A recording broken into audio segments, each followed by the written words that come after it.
அனைவருக்கும் வணக்கம். நான் இன்றைக்கு கூழ் காய்ச்சி காட்ட போகிறேன் உங்களுக்கு. அதே நேரம் எனக்கு கொஞ்சம் ஏலாது தடிமன் குரல் கொஞ்சம் அடைப்பாக இருக்கிறபடியால் இது ஒடியல்மா, மற்றதெல்லாம் என்னுடைய புள்ள சொல்லுவான். இதுதான் கூழ் செய்வதற்கு தேவையான பொருட்கள்: கணவாய், நண்டு, இறால், மீன்,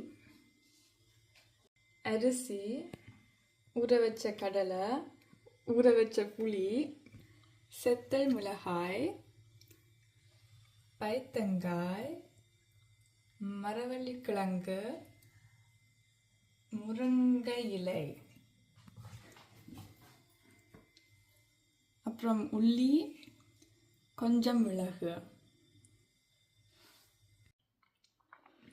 இந்த சட்டி வந்து 5.5 லிட்டர் அவியக்கூடிய சட்டி. நாங்கள் 3 லிட்டரான் வைக்கிறோம். ஏன்னா நாங்கள் ஒரு 6 பேருக்கு தேவையான கூழ் தான் காய்ச்சிறோம்.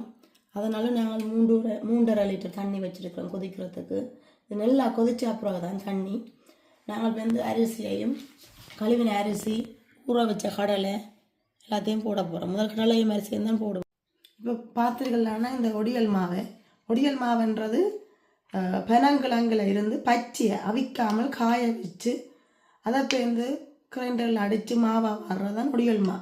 அந்த ஒடியல் மாவை இப்போது நான் தண்ணி விட்டு ஊற வச்சுக்கணும். ஒரு 1/2 மணிக்கு அளவு தண்ணியில் விட்டு ஊற விட்டு நன்றாக கரைக்கணும். கரைச்சி போட்டு அந்த மேலே தெளிஞ்ச மாதிரி பெறும்போது தண்ணி அதை 3 முறை ஊற்றி போட்டு நாங்கள் எடுத்தோம்னா சரி.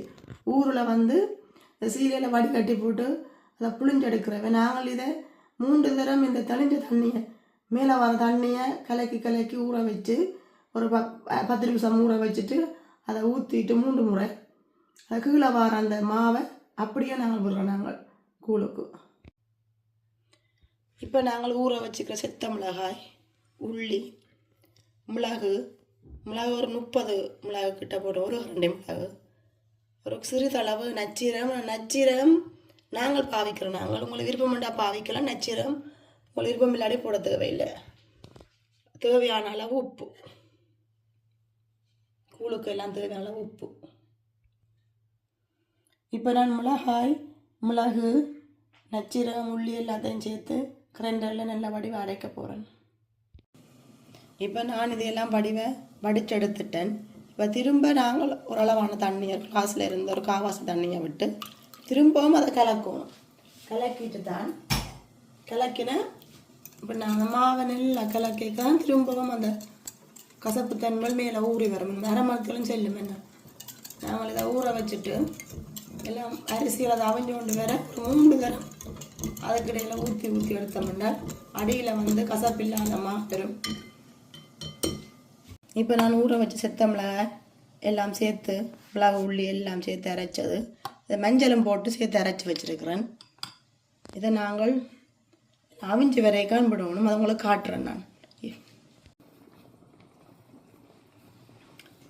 இப்போ நான் கழுவின அரிசி கடலை போட்டேன். நான் அதை அவிஞ்சு வேறு அரைப்பதமாக இருக்கேக்க பைத்தங்க, நண்டு, கணவாய், இறால் எல்லாம் போட்டுட்டேன். மரவள்ளிக்கிழங்கு, பிளாக்கொட்டையும் போடணும். ஆனால் நான் பிளாக்கொட்டை போடலை. நான் இருந்ததை வச்சு தான் செய்கிறேன். பிளாக்கொட்டை போட்டால் நல்லா இருக்கும். இப்போ நான் பிளாக்கொட்டை போடையில். இப்போ அவிஞ்சோண்டு வரைக்கே இந்த கரண்டியால் கல் உப்பு இப்படி போட போகிறேன். அந்த கரண்டியால் நான் ஒரு கரண்டியும் கொஞ்சமும் போடுறேன். உங்களுக்கு காணும். நீங்கள் டேஸ்ட் பண்ணி பார்த்து முடிவெடுங்க. இப்போ ஒரு பெரிய தேசிக்க அளவு புளி எடுத்து ஊற வச்சு அது நல்லா ஊறிட்டு தான் அதை இப்போ நான் கரைச்சி போட்டு வடிகட்டி வச்சுருக்கிறேன். இப்போ இதை நல்லா அவியணும்.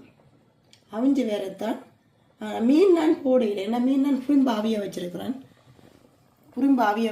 அதை இப்போ இந்த முள் இல்லாமல் துப்புரவாக்கி போட்டுத்தான் நான் இதுக்கு லேட்டாக போடுவேன். வெக்க வரைக்க போட்டால் சரி. அவிஞ்ச மீன் தானே, அதில் தண்ணியும் இதுக்கு விடலாம். நல்லா மீன் அவிஞ்ச தண்ணியும். நான் மீனே அப்படி போடுறேன்னு சொன்னால் பிள்ளைகள் சாப்பிட்றபடியே அதுக்கு முள் இருக்கும். அப்போ நான் துப்புராக்கி போட்டு போனால் பிள்ளைகளுக்கு பிரச்சனை இல்லை, விரும்பி சாப்பிடுவேன். இப்போ 3/4 பதம் அவிஞ்சிட்டுது. இப்போ நாங்கள் அரைச்சி வச்ச கூட்டை போடுறோம். நாங்கள் தேவைக்கேற்ற அளவு நாங்கள் ஒரு 15 செத்தல் மிளகாய் போட்டு நாங்கள் நீங்கள் உங்களோட உரைப்புக்கு தேவையான அளவு போடலாம். இப்போ பார்த்துருக்கலாம், ஆனால் போட்ட கடலை ரைஸ் இறால் எல்லாம் அவிஞ்சிட்டுது.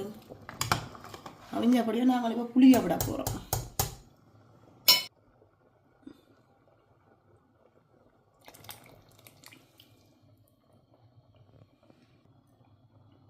இப்போ புளியை விட்டுருக்குறோம். ஒரு பெரிய தேசிக்கு அளவு அரைச்ச புளியை அதெல்லாம் முக்கால்வாசி விட்டுருக்குறோம்.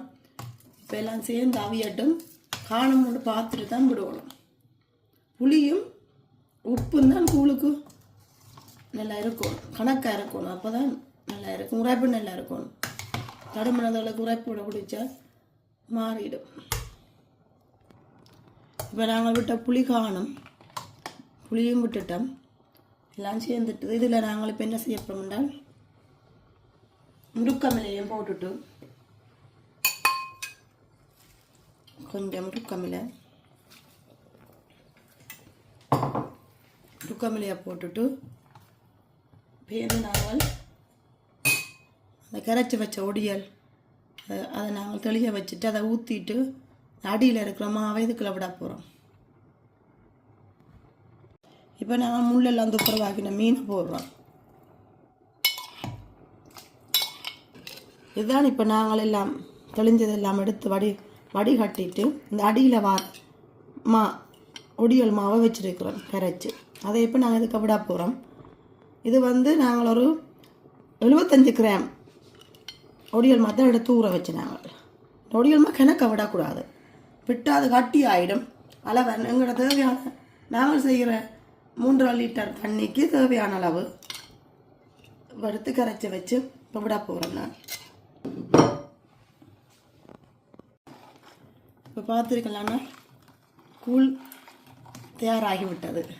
இந்த எல்லாமே வச்சு நல்லா இதாக இருக்கின்றது. நீங்களும் ஒரு முறை இப்படி செய்து பாருங்கோ. தடுமணதுகள் விரைக்க செய்து குடித்தால் சுகமும் பெற நெல்லாயம் இருக்கும். நன்றி, வணக்கம்.